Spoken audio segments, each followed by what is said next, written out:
अस्सलाम वालेकुम प्यारे दोस्तों, कैसे हैं आप लोग। जैसा कि आपको याद होगा कि पहली अपडेट में मैंने टमाटो की 45 वैरायटीज़ के सीड्स लगाए थे। उनमें से 9 वैरायटीज़ के सीड जो हैं उनकी जर्मिनेशन नहीं हो पाई।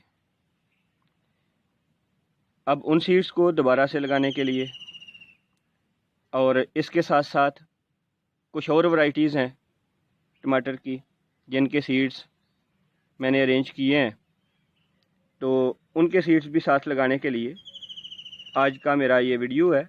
वो लोग जिन्होंने मेरी पहले वाली आप वीडियो नहीं देखी, तो उनके लिए वंस अगेन ये टमाटर के सीडलिंग्स को ग्रो करने का तरीका शेयर कर रहा हूँ।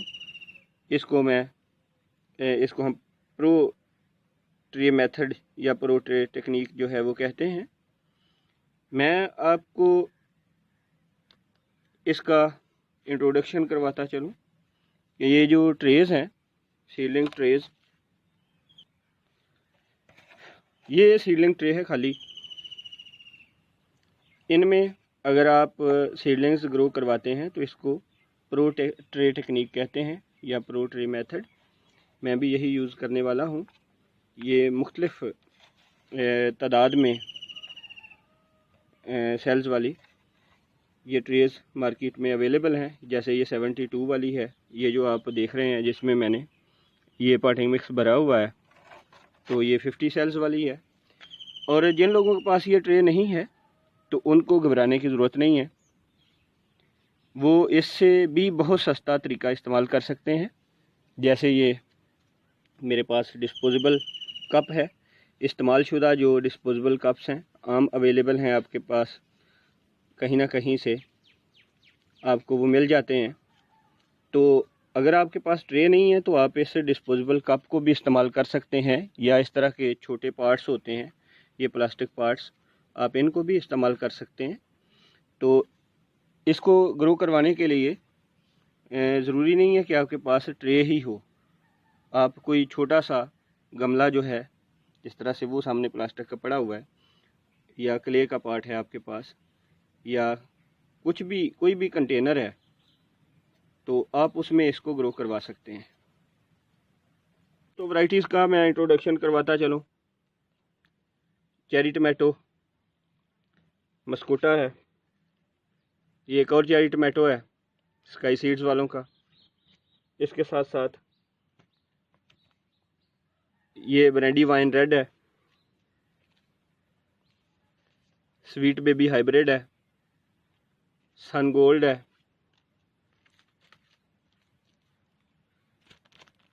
ये हाइब्रिड टमाटोज़ के सीड्स इश्तियाकुर रहमान साहब से ये गिफ्ट आए हैं। ये भी इश्तियाकुर रहमान से बैजवी चेरी टमाटोज़ हैं।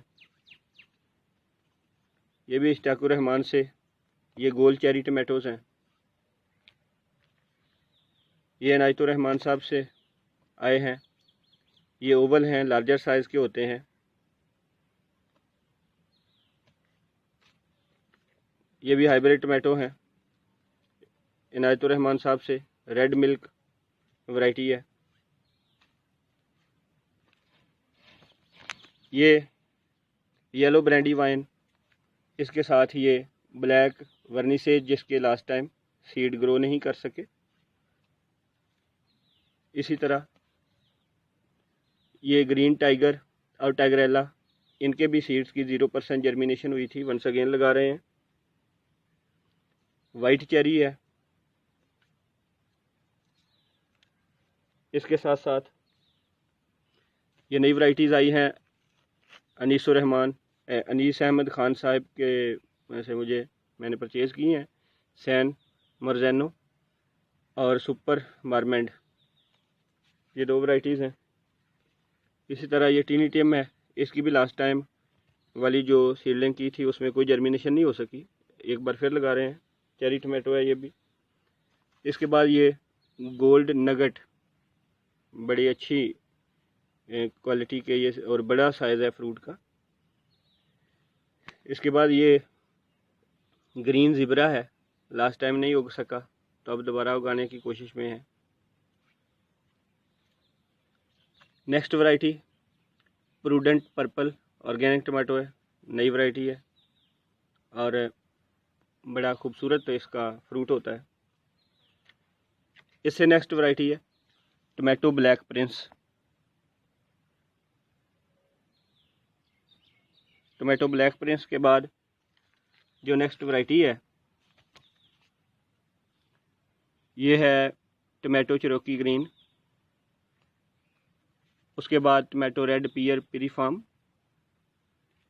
उसके बाद जो है हिली बिली और फ्लेम टमाटो। जो से नेक्स्ट है वैरायटी वो हाइब्रिड टमाटो है। इससे नेक्स्ट गोरमे स्लाइसिंग है, मिक्स गोरमे स्लाइसिंग। उससे नेक्स्ट पर्पल बम्बल बी, एक रेड बम्बल बी भी है। उसके ये सनराइज बम्बल बी। इसके बाद नेक्स्ट है ये पर्पल चेरी है और उससे नेक्स्ट ये हाइब्रिड टमाटोज़ हैं। ये तो हो गई वैरायटीज़ का इंट्रोडक्शन। अब इनको लगाने का क्या तरीका है, पहले स्टेप पे इस तरह से हर वैरायटी के नाम का टैग बना लें। ये टैग मार्केट में ईज़िली अवेलेबल है। अनीस अहमद ख़ान से ये मैंने परचेज़ किए थे और आज मुझे ये ख़त्म हो गए हैं तो इनकी शदीद ज़रूरत महसूस हो रही है। अनीस खान साहब अगर ये वीडियो देख रहे हैं तो नेक्स्ट भी आर्डर इसका बुक कर लें। अच्छा, इसके नाम लिखने के बाद आप इनको जितने सेल्स में आप वो वैरायटी लगाना चाहते हैं तो उनमें आप इसको लगा दें। जैसे मैंने हर वैरायटी के लिए 2-2 सेल जो हैं वो मखसूस किए हैं, तो उसके लिए मैं फिर इनको इस तरह से 2-2 सेल्स के फासले पे लगाता जाता हूँ।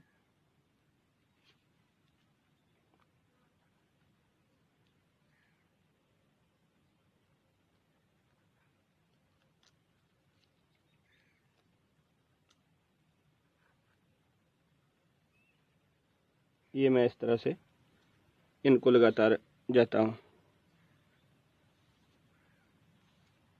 तो ये काम करने के बाद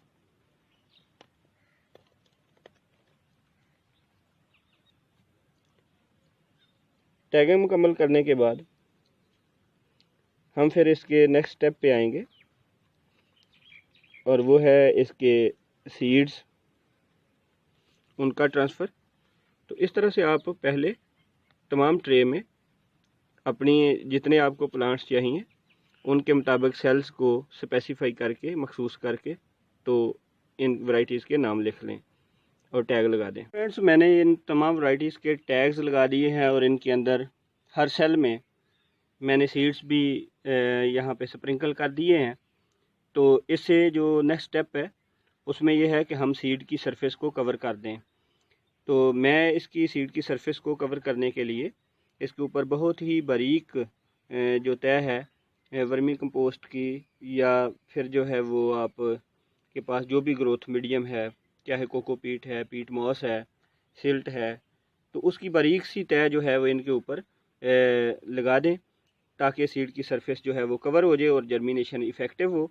तो इसके लिए आपने ये ख्याल रखना है कि जब आप इसके ऊपर सीड की सरफेस को कवर करते हैं तो ऊपर से आपने फिर मज़ीद इसको प्रेस नहीं करना, दबाना नहीं है, लूज़ रहे वो सरफेस ताकि जर्मिनेशन आसान रहे। तो इस तरह से इसकी सरफेस पे ये पॉटिंग मिक्स जो है इसकी एक हल्की सी तय चढ़ाते जाएं ताकि सीड की जो सरफेस है वो एक्सपोज ना रहे। सीड की जर्मिनेशन इफ़ेक्टिव तभी होगी जब आप इसको ज़मीन के नीचे या अपने सबस्ट्रेट के नीचे जो है अंधेरे में रखेंगे। डायरेक्ट सनलाइट इस पे पड़ेगी तो फिर इसकी इफ़ेक्टिव जर्मिनेशन नहीं होगी। इसलिए आप इसको हल्का सा ग्रोथ मीडियम इस पे छिड़क के तो इसको कवर कर दें। स्टेप पे इस पे पानी स्प्रिंकल कर दें। और इसके लिए जितना हल्का शावर आप इस्तेमाल करेंगे उतना ही अच्छी जर्मिनेशन होगी, सीड डिस्प्लेस नहीं होंगे।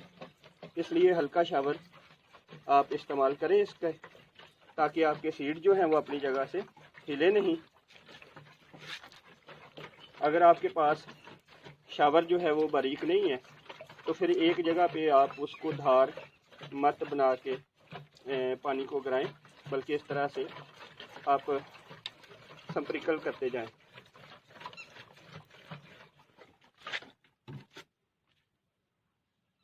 शावर देने के बाद आप इनको अपनी ट्रेस को या जो पार्ट्स हैं इनको पार्शियल सनलाइट में रख दें, यानी ऐसी जगह पे रख दें जहाँ पे बराह रास्त दोपहर की तेज़ धूप जो है वो ना पड़ती हो। तो साए में, किसी दरख्त के साए में, या फिर आपके ऐसी दीवारें जिनके साथ जो है वो साया रहता है, तो आप वहाँ पे इनको प्लेस कर दें। तो मिलते हैं जी इनकी जर्मिनेशन रिजल्ट्स के साथ। तब तक के लिए अपना बहुत ख्याल रखिएगा। अल्लाह हाफिज़ एंड टेक केयर। अस्सलाम वालेकुम प्यारे दोस्तों, कैसे हैं आप लोग? उम्मीद करता हूं कि आप लोग ठीक ठाक होंगे। टमाटोज़ की जर्मिनेशन के लिए, इनकी ग्रोथ के लिए, इनकी केयर के लिए ये जो स्टेप वाइज प्रोसेस मैंने 9 अगस्त 2019 को स्टार्ट किया था, जिसमें मैंने इन ट्रेस के अंदर टमाटर की 45 वैरायटीज़, 45 वैरायटीज़ जो हैं उनको मैंने उनके सीड लगाए थे। तो उनमें से पहले पार्ट में, इस वीडियो के पहले पार्ट में जर्मिनेशन अपडेट जब मैंने दी तो ये बताया कि 9 वैरायटीज़ जो हैं उनके सीड्स जर्मिनेट नहीं कर पाए और बाकी के सीड्स जो हैं वो सक्सेसफुली जर्मिनेट कर रहे हैं। तो जिन वैरायटीज़ के सीड्स की जर्मिनेशन नहीं हो सकी उनको, और कुछ और वैरायटीज़ जो हैं वो मैंने मंगवा के ये दोबारा लगा दी पहली वैरायटी के 26 दिन के बाद। तो इनमें से ये देखें इनकी जर्मिनेशन होना शुरू हो गई है। इसके साथ साथ मैंने ये पेपर्स की डिफरेंट वैरायटीज़ जो हैं उनको भी लगा दिया है। उनमें से भी कुछ की जर्मिनेशन स्टार्ट हो गई है, छोटे छोटे प्लांट जो हैं वो निकल रहे हैं। तो ये जो पहली वैरायटीज़ मैंने 9 अगस्त को लगाई थी, आज 5 सितंबर है और 1 महीने से कुछ दिन कम इनकी एज हो गई है। पहले मैंने इनको साए में रखा हुआ था, जिसकी वजह से इनकी सीडलिंग्स थोड़ी लैगी हो गई थी। फिर मैंने इनको फुल सनलाइट में रखा और अब इनके स्टेम थोड़े मजबूत हो गए हैं। तो आज मैं इनको ट्रांसप्लांट करने वाला हूँ बिगर पार्ट्स में। ये पेपर की हंगेरियन हार्ट वैक्स जो है ये वैरायटी, ये देखें कितने शानदार इसकी सीडलिंग्स डेवलप हुई हैं। आज इन सब को मैं ट्रांसप्लांट करने का तरीका जो है वो आपके साथ शेयर करने वाला हूँ। यानी टमाटर सीरीज़ की ये सेकंड वीडियो है। तो इसके लिए मैंने जो ग्रोथ मीडियम लिया है इसमें मैं मिक्स करने वाला हूँ तकरीबन 40% जो है, 40 to 45% ये बाल मिट्टी, रेतली मिट्टी होती है, ये बारीक रेत होती है नहर की, सिल्ट इसको कहते हैं। ये इसके साथ साथ इसमें ये तकरीबन 40% ये काउडंग कंपोस्ट है, 1 साल से पुराना है, अच्छी तरह से डिकम्पोज हो चुका है। इसको मिक्स करेंगे। इसके बाद इसमें तकरीबन जो है वो 15% के करीब ये वुड ऐश जो है इसको मिक्स करेंगे। लकड़ी का जला हुआ कोयला और उसका पाउडर जो राख है इसको मिक्स करेंगे, एंटी फंगल होती है ये। इसके बाद इसमें तकरीबन 5% के करीब ये कोकोपीट या पीट मास, इसके अंदर परलाइट भी मिक्स है, वर्मी कोलाइट भी है, कोकोपीट भी है, पीट मॉस भी है, ये सब का मिक्सचर है। तकरीबन 5% ये मिक्स करेंगे। ये 4 चीज़ें जो हैं वो मिक्स करेंगे और इसका ग्रोथ मीडियम तैयार करेंगे। तो काम स्टार्ट करते हैं इसकी मिक्सिंग से। सॉइल में फंगल इन्फेक्शन को कम करने के लिए ये फंगस एंटी फंगल पाउडर है, मल्टीपर्पज़ फंजीसाइड है, तो इसका भी यहाँ पे हम 2 टीस्पून इसमें मिक्स करेंगे ताकि हमारी यंग सीडलिंग्स को फंजाई नुकसान ना पहुँचा सके, फंगस का अटैक ना हो सके, उससे वो बच सकें। तो ये बिलाल ज़ेब चौधरी साहब हैं जिनसे मैंने ये परचेज़ किया है। ये इनकी अच्छी तरह से हम मिक्सिंग कर रहे हैं।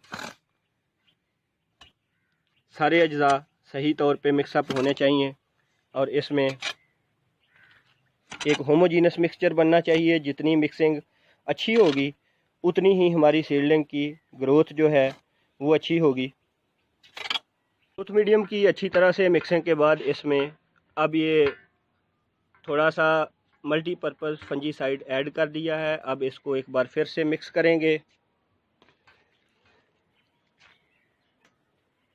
ये बात आपने याद रखनी है कि जितनी आप अच्छी तरह से मिक्सिंग करेंगे और जितने ये कंटेंट्स आपके, जितने ये अज्जा जो हैं ज़्यादा से ज़्यादा बारीक होंगे, आपके टमाटो की सीडलिंग की ग्रोथ उतनी ही ज़्यादा होगी। इसलिए इब्तिदा में आपको ज़रा हार्ड वर्क करना पड़ेगा, सख्त मेहनत करना पड़ेगी इनकी मिक्सिंग के लिए, लेकिन उसके बाद जो है आपके पौधे बहुत हैप्पी रहेंगे, बहुत अच्छी ग्रोथ शो करेंगे। जी फ्रेंड्स, ये सारा मीडियम हमने मिक्स कर दिया है। हमारे पास टमाटो की ग्रोथ के लिए ये ग्रोथ मीडियम तैयार हो चुका है। ये हमारे पास इसकी सीडलिंग्स हैं जिनको आज हम ट्रांसप्लांट करने वाले हैं। तो एक पार्ट मैं आपको भरना सिखा देता हूँ, इसी तरीके से बाकी पार्ट जो हैं वो भी हम फिल करेंगे। ये हमारे पास एक खाली पार्ट है जिसके नीचे ये ड्रेनेज होल हैं। अगर हम इन होल्स को खुला छोड़ देंगे तो इसमें से हमारी मिट्टी ज़ाया हो जाएगी, इसलिए ये बेहतर है कि हम इनको अच्छी तरह से पहले कवर कर दें। और इनको कवर करने के लिए आमतौर पे पुराने गमलों के टूटे हुए जो छोटे छोटे से हिस्से हैं उनकी मदद से हम इनको कवर कर देते हैं ताकि होल भी कवर हो जाए और हमारा जो ग्रोथ मीडियम है वो भी इसके अंदर से ज़ाया ना हो सके। अब इसमें ये जो हमने ग्रोथ मीडियम तैयार किया है, इस मीडियम को हम इसमें भर देंगे। लेकिन मीडियम को भरते वक्त आपने ये ख्याल रखना है कि इसका गमले का जो ऊपरी हिस्सा है वो खाली रहे। जैसे कि ये है, यहाँ तक आपने मिट्टी भरनी है इसकी, यानी अंदर से ऊपर से कोई 1.5 से 2 इंच हिस्सा इसका खाली रहना चाहिए। मिट्टी भरने के बाद हम इसको इस तरह से शेकिंग करते हैं, इसकी टैपिंग करते हैं ताकि इसमें से एयर पॉकेट्स जो हैं वो ख़त्म हो जाएं। लीजिए, ये हमारे पास इसके लिए एक पार्ट तैयार हो गया।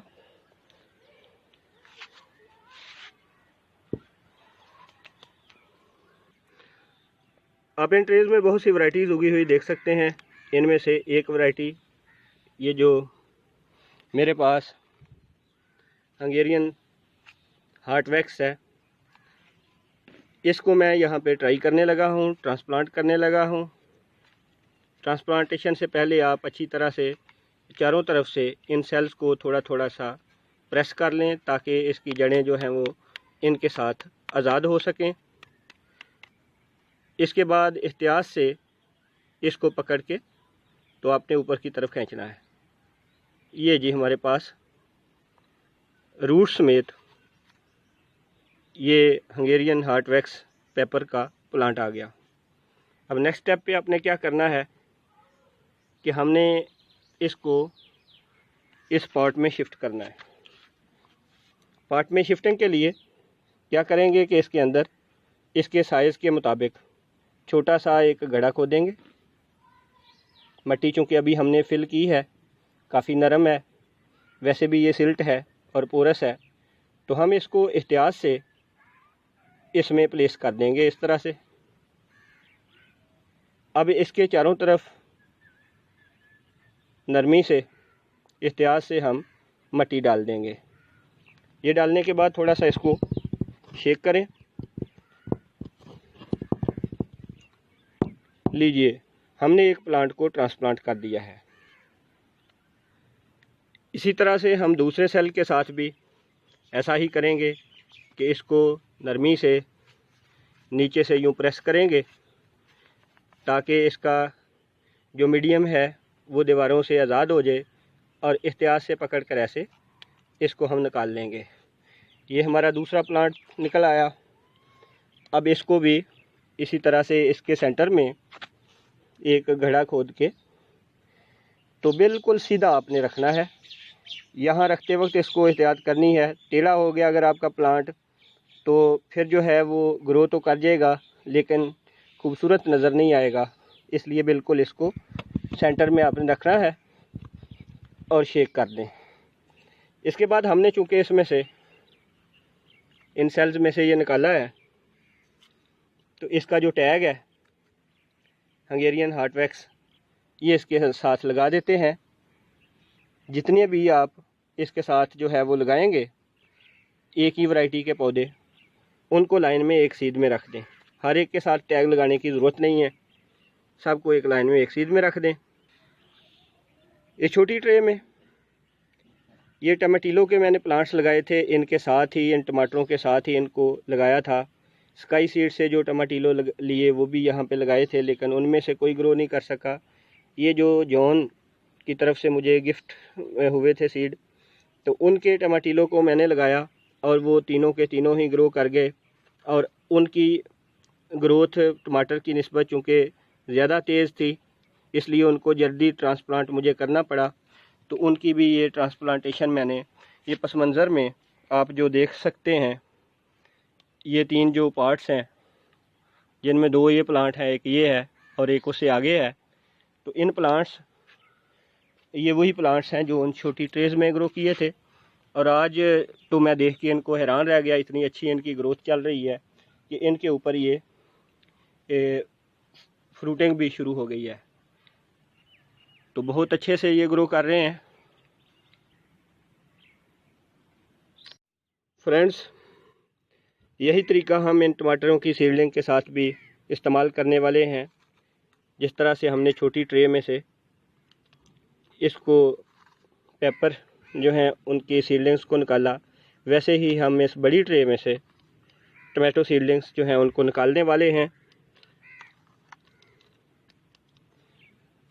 बड़ी ट्रे में चूँकि सेल्स जो हैं वो उनकी लेंथ ज़्यादा है और इसके अंदर जो ग्रोथ मीडियम इस्तेमाल किया हुआ है वो बहुत पोरस है, बहुत सॉफ्ट है, इसलिए ये पूरा इसमें से नहीं निकलेगा। हम इसको चारों तरफ से दबाएंगे भी तो तब भी नहीं निकलेगा। दूसरी बात ये कि अभी सीडलिंग्स जो हैं इनकी एज जो है वो थोड़ी कम है, इतनी लंबी रूट्स अभी नहीं हुई होंगी, इसलिए ये हाफ तक तकरीबन जो है वो निकलेगा। तो इसको मैं ये प्रेस करके निकालता हूँ। ये देखें जी, ये इसकी रूट्स हैं और ये टमाटो है। अब इसमें सेम प्रोसेस इसके लिए इस्तेमाल करेंगे लेकिन इसके लिए घड़ा जो है वो थोड़ा ज़्यादा खोदना पड़ेगा। उसकी मैं आपको अभी रीज़न बताता हूँ कि जो टमाटर है इसकी चूँकि शक्कर से भी पौधा चल जाता है, इसकी जितना हिस्सा ज़मीन के अंदर हो उससे इसकी रूट्स निकल जाती हैं। तो इसके रूट सिस्टम को इम्प्रूव करने के लिए ज़्यादा डेप्थ में हम इसको लगाएंगे और ताकि इसका जो स्टेम है ये भी ज़मीन के काफ़ी अंदर तक रहे और इसका ज़मीन के ऊपर हिस्सा जो है वो थोड़ा रहे। तो सीडलिंग स्टेज पे अगर ये काम आप कर लेते हैं तो आपके टमाटोज़ की ग्रोथ जो है वो रूट सिस्टम ज़्यादा डेवलप होने की वजह से अच्छी होगी। तो इसलिए हम इसको इस तरीके से इसमें लगा देते हैं। यही काम हम इसके सेकंड प्लांट के साथ भी करेंगे कि इसको भी हमने ट्रे से निकाल कर इस तरह से इसमें लगा दिया। अब इनकी हम जो है वो टैगिंग कर देते हैं कि जिस सेल से हमने इनको निकाला है, जिस रो से, ये डार्क गैलेक्सी वैरायटी है, तो वो टैग इसके साथ लगा देते हैं। साथ साथ टैगिंग करें ताकि बाद में वैरायटीज़ की मिक्सिंग ना हो सके। इससे अगले स्टेप पे इसको साथ साथ ही जो है वो हम पानी दे देते हैं फाइन शावर से।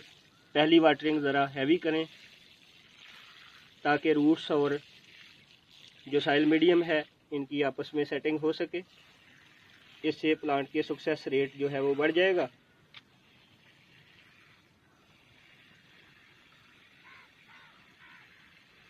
उसके बाद वाली जो इरिगेशन है वो कंट्रोल होनी चाहिए। बाद वाली वाटरिंग आप ज़रूरत के मुताबिक करें और मौसम के मुताबिक करें।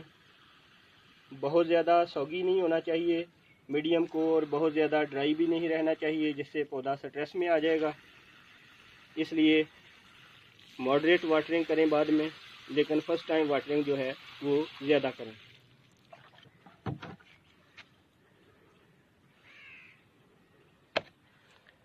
इसी तरीके को इस्तेमाल करते हुए हम इन तमाम सीडलिंग्स को ट्रांसप्लांट करेंगे रेस्पेक्टिव पार्ट्स में।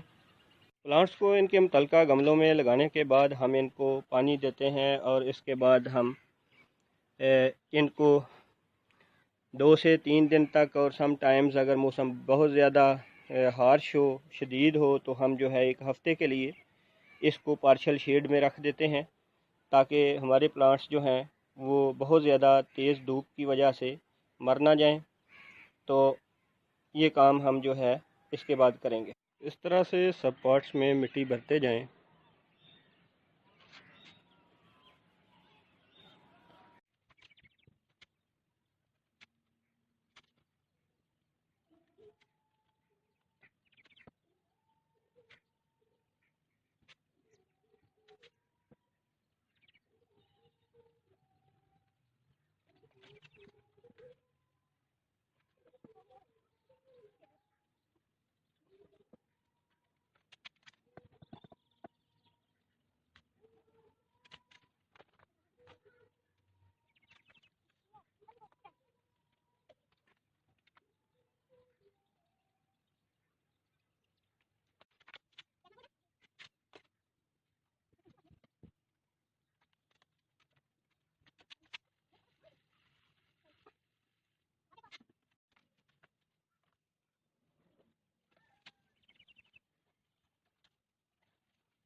ट्रे में से इसको टमाटोज़ की सीडलिंग को निकालने के लिए आप इस तरह से 2 नाइफ़ इस्तेमाल करें।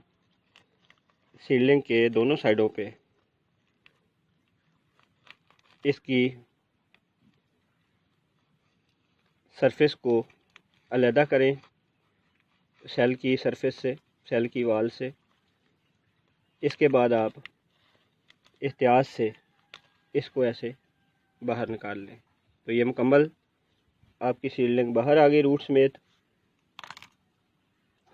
अब इसको लगाने के लिए पार्ट के दरमियान से मट्टी हटाएं और एक पिट बना लें। अब ये जो घड़ा आपने बनाया है इसमें आप ये सीडलिंग कोकोपीट समेत इसमें यूँ पेनिट्रेट कर दें, इसमें रख दें और इसके इर्द गिर्द मट्टी चढ़ा दें। इसके बाद इसको आप पानी दे दें। पहली वाटरिंग हैवी होनी चाहिए।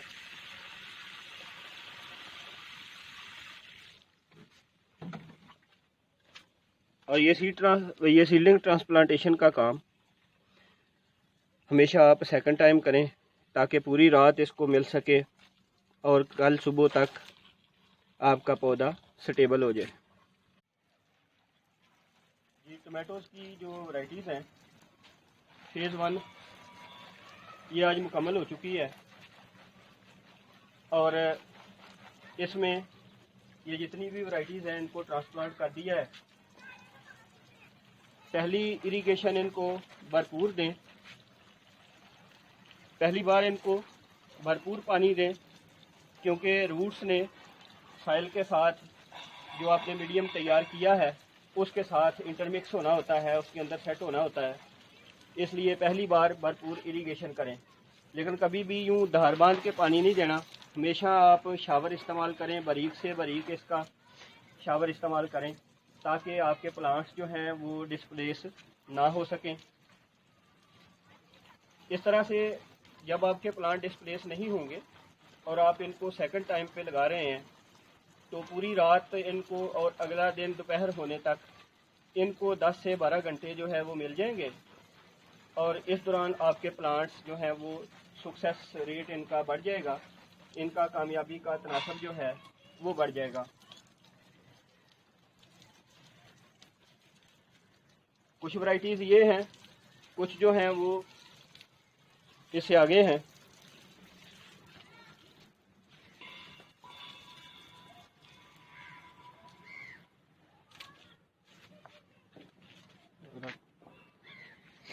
कुछ ये वैरायटीज़ हैं इन तमाम टमाटोज़ की। इसी तरह एक बैजन का इधर लगाया हुआ है।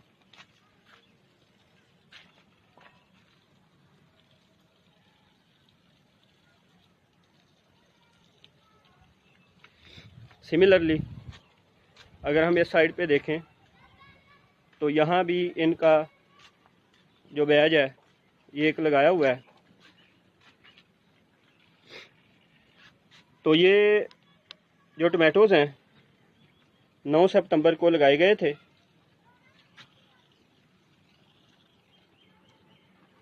और आज अस्सलाम वालेकुम माय डियर गार्डनर्स, उम्मीद है आप सब ठीक होंगे। 9 अगस्त को लगाई जाने वाली टमाटो की डिफरेंट वैरायटीज़ की अब ये सूरत हाल है कि बहुत सी सीडलिंग्स इस्टेब्लिश हो चुकी हैं और सक्सेसफुली ग्रो कर रही हैं, जबकि कुछ वैरायटीज़ के जो सीडलिंग्स थी उनकी डेथ हो गई है और वो माहौल का मुकाबला नहीं कर पाए क्योंकि वक्त से पहले लगा दिए थे। तो अब मैं जिन वैरायटीज़ की सीडलिंग्स इस्टेब्लिश नहीं हो सकी तो अब इनको मैं दोबारा लगाने वाला हूँ।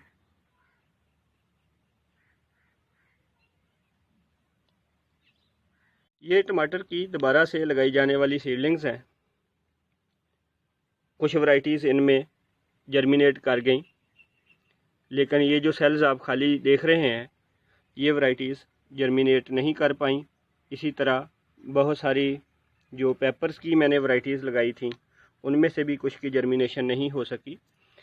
तो जिनकी जर्मिनेशन नहीं हो पाई दूसरी अटैम्प्ट में भी अब उनके लिए ये तीसरी अटैम्प्ट मैं करने वाला हूँ। माय डियर फ्रेंड्स, अस्सलाम वालेकुम, कैसे हैं आप लोग? उम्मीद है ठीक ठाक होंगे। 9 अगस्त को मैंने टमाटोज़ के सीड लगाए थे और उसके बाद जब ये सीडलिंग्स 25 दिन की हो गई तो मैंने इनको पार्ट्स में शिफ्ट कर दिया। तो आज ये 26 सितंबर है और इसमें आप देख सकते हैं कि मेरे कुछ टमाटोज़ अब फ्लावरिंग स्टेज पे आ गए हैं। ये आपको ये फ्लावर्स इसके नज़र आ रहे होंगे और साथ में इनके कुछ जो हैं ये सकर्स भी निकल रहे हैं, साइड ब्रांचेस निकल रही हैं। तो अब कुछ दिनों तक इनकी सकर्स की प्रूनिंग का प्रोसेस भी स्टार्ट हो जाएगा। ये जो साइड ब्रांचेस हैं ये मैं रिमूव कर दूंगा और ताकि मेरे प्लांट को जितनी भी एनर्जी है इसके फ्लोरल एक्सेस को मिले, फ्लावरिंग स्टेम को मिले। ये 9 अगस्त को लगाई जाने वाली सीड्स जो हैं उनकी सीडलिंग है। अब इसमें क्या करेंगे कि कुछ वैरायटीज़ जो हैं इनकी ग्रोथ चूँकि नहीं हो सकी थी, इनके सीड्स की जर्मिनेशन नहीं हो पाई थी। जिन वैरायटीज़ की जर्मिनेशन नहीं हुई थी उनकी मैंने सेकंड फेज़ जो है वो स्टार्ट कर दी और ये सेकंड फेज़ में लगाई जाने वाली वैरायटीज़ जो हैं उनमें से फिर कुछ की जर्मिनेशन नहीं हो पाई, कुछ की जिनकी जर्मिनेशन हो गई है उनकी सीडलिंग्स अब तकरीबन जो है वो 3-3, 4-4 इंचेस की हो गई हैं। And these are ready to be transplanted. अब इनको मैं आज ये बिगर पार्ट्स में ट्रांसप्लांट करूँगा। पार्ट्स में मैंने ग्रोथ मीडियम भर दिया है और इस साइल मीडियम में मैंने 50% कंपोस्ट इस्तेमाल किया है, 40% सिल्ट इस्तेमाल किया और 10% कोकोपीट इस्तेमाल की है। इसका ये मिक्सचर है, मैंने बड़े पार्ट्स में भर दिया है। तो इसको ट्रांसप्लांट करने के लिए हम एहतियात से ट्रे के जो सेल्स हैं हम उनको चारों तरफ से पहले दबाएंगे आहिस्ता आहिस्ता से, ताकि किनारों से ये जो चिपके हुए रूट्स हैं ये थोड़ी अलहदा हो सकें। फिर इनको यूं पकड़ के तो हम एहतियात से यूं बाहर निकाल लेंगे। ये हमारा पूरा प्लांट अपनी रूट्स समेत ये हमारे साथ है और बहुत हेल्दी प्लांट है। तो इसको ट्रांसप्लांट करने के लिए जो पार्ट है साइल है, इसके सेंटर में हम एक घड़ा सा बनाएंगे, छोटा सा पिट बनाएंगे और उसके बाद हम इस सीडलिंग को इस पिट में रख देंगे। टमाटो को ग्रो करने के लिए इसका स्टेम जितना जो है वो नीचे हम दबाएंगे, इस स्टेम से भी इसकी रूट्स जो हैं वो निकल आएंगी। तो इसलिए इसको ज़मीन के अंदर ज़्यादा दबाना चाहिए ताकि इसका स्टेम जो है उसमें से भी नई रूट्स निकल सके। जितने रूट सिस्टम अच्छा होगा उतना ही आपका प्लांट ज़्यादा अच्छा ग्रो करेगा। तो इस तरह से लेवलिंग कर देंगे हम और इसके बाद हम इसको जेंटली शेक करेंगे ताकि एयर पॉकेट्स जो हैं वो ख़त्म हो सकें। लीजिए हमारा प्लांट तैयार है। सीडलिंग्स ट्रांसप्लांट करने के फ़ौरन बाद आप इसको अच्छे तरह से पानी दे दें ताकि मिट्टी के अंदर इसकी रूट्स जो हैं वो सही तरीके से सेट हो सकें। और ये जब आप ट्रांसप्लांटेशन करते हैं तो हमेशा उस वक्त करनी चाहिए जब बहुत ज़्यादा धूप ना हो, जैसे असर के बाद आप इसको ट्रांसप्लांट कर दें आफ्टरनून में और पानी दे दें और पूरी रात फिर ये इसको अगले दिन शदीद धूप जब तक नहीं निकलती तब तक इसको 10-12 घंटे मिल जाएंगे और ये अच्छी तरह से सेट हो जाएगा आपका प्लांट। और इसके जर्मिनेशन के चांसेस जो हैं, इसकी ग्रोथ के चांसेस, सक्सेस के चांसेस वो बढ़ जाएंगे। इसी तरह से मैं ये बाकी जो सीडलिंग्स हैं इनको भी ट्रांसप्लांट करूँगा।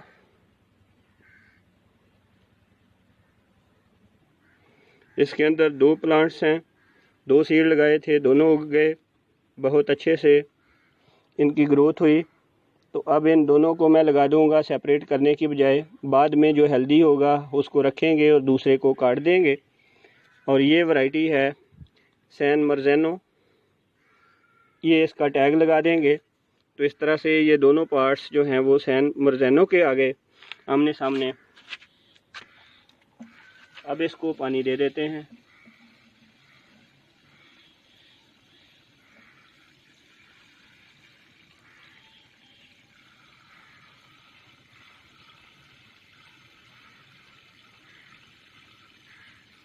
यही काम हम सब के साथ करते जाएंगे और तमाम सीडलिंग्स जो हैं वो ट्रांसप्लांट करेंगे।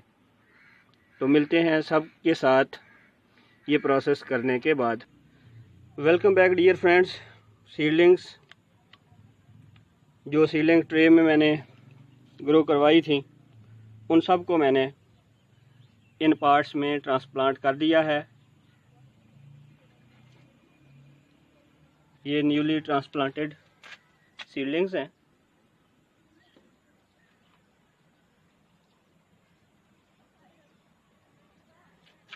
कुछ इस साइड पे हैं। ये वैरायटी नेम्स, इनके टैग्स जो हैं इन पे मेंशन कर दिए हैं। अब अल्लाह से दुआ है कि ये हेल्दी रहें। नेक्स्ट अपडेट के साथ फिर आपकी खिदमत में हाज़िर होंगे। तब तक के लिए अल्लाह हाफ़िज़।